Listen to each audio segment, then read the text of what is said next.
fight for. Mwili wa afisa wa polisi wa Kenya aliyefariki nchini Haiti uliwasili nchini jana Jumatatu jioni.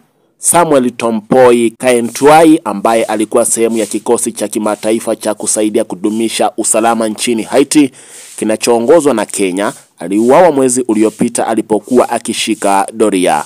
Mwili huo ulipelekwa na naibu inspector generali wa polisi Gilbert Masengeli katika uwanja wa ndege wa kimataifa wa Jomo Kenyatta. Wiki iliyopita inspekta wa generali polisi Douglas Kanja pamoja na maafisa wengine wakuu wa serikali walitembelea na kuifariji familia ya afisa huyo katika kijiji cha Naserian, kaunti ndogo ya Kajiado Mashariki, kaunti ya Kajiado.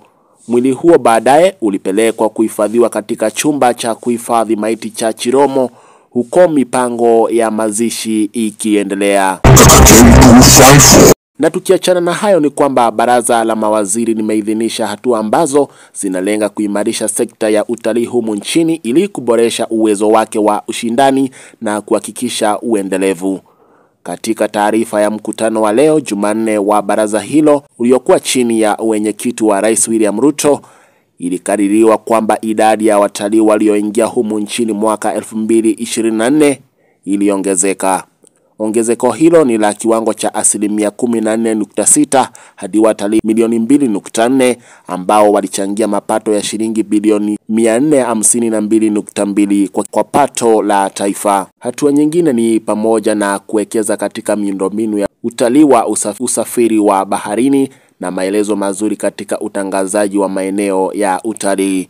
Mipango muhimu katika kuimarisha utalii kulingana na baraza na mawaziri pia ni kukuza vitendo vya kutunza mazingira katika utalii, kupanua utalii wa jamii na kulenga masoko muhimu kama Marekani na China. Taarifa ya mkutano wa baraza na mawaziri inaeleza kwamba utalii wa usafiri wa baharini uliongezeka kwa kiwango cha 163.5 na hivyo kukuza uwekezaji zaidi katika vifaa vya bandari.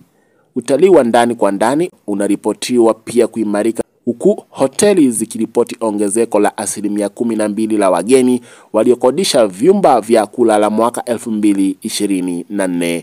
Katika suala la utalii wa mikutano na makongamano, Rais alifahamisha baraza na mawaziri kwamba ujenzi wa kituo kikuu cha mikutano cha kimataifa cha Bomas utaanza katika muda wa wiki 2 zijazo.